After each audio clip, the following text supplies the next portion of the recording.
สวัสดีค่ะวันนี้มาพบกันอีกแล้วนะคะกับช่องแมนิดกินแซ่บวันนี้แมนิดจะพามากินตำกระท้อนหรือตำมะตองมันเฮานะเจ้าคลิปนี้ใครรักใครชอบยังไงแมนิดก็ฝากเป็นกำลังใจด้วยการกดไลค์กดแชร์กดติดตามให้ช่องแมนิดด้วยนะคะฝากเป็นกำลังใจให้กันด้วยค่ะมาค่ะเรามากินตำกระท้อนด้วยกันคิดอยากตำมักต้องหรือตำกระท้อนภาคเหนือก็จะเรียกมักต้องตำมะต้องมาจาก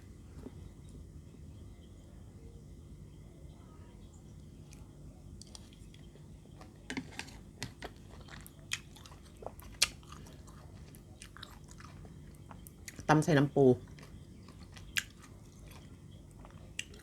กินกับกะหล่ำ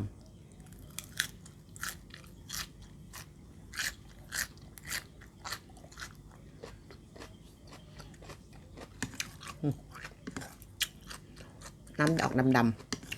น้ำปู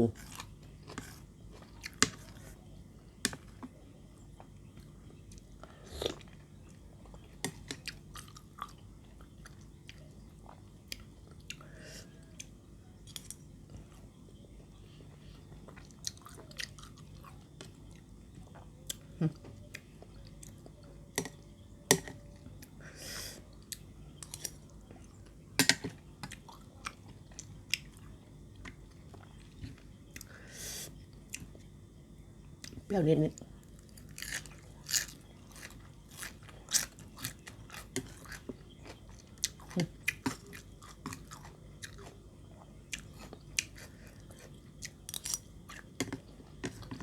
ขออนุญาตใช้มือนะ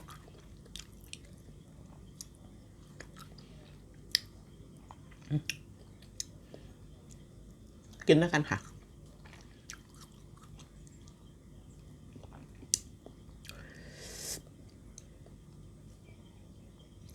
นี่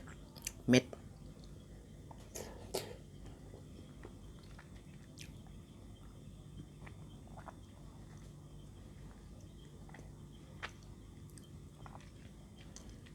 อื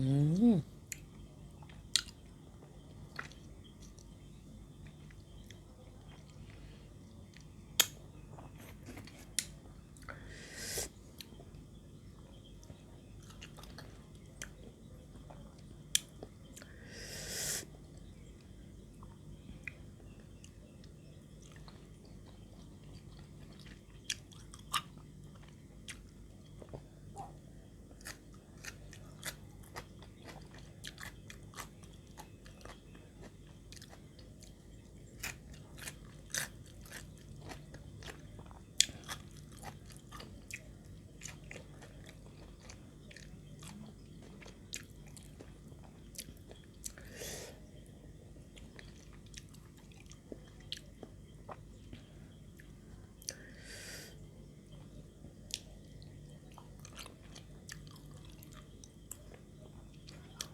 แซ่บ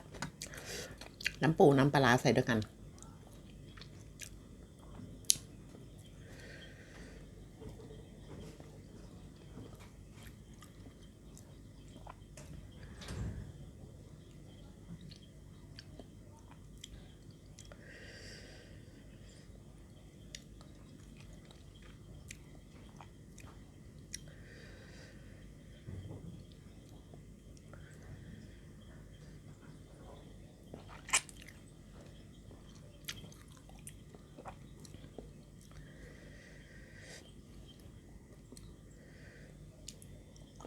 อืม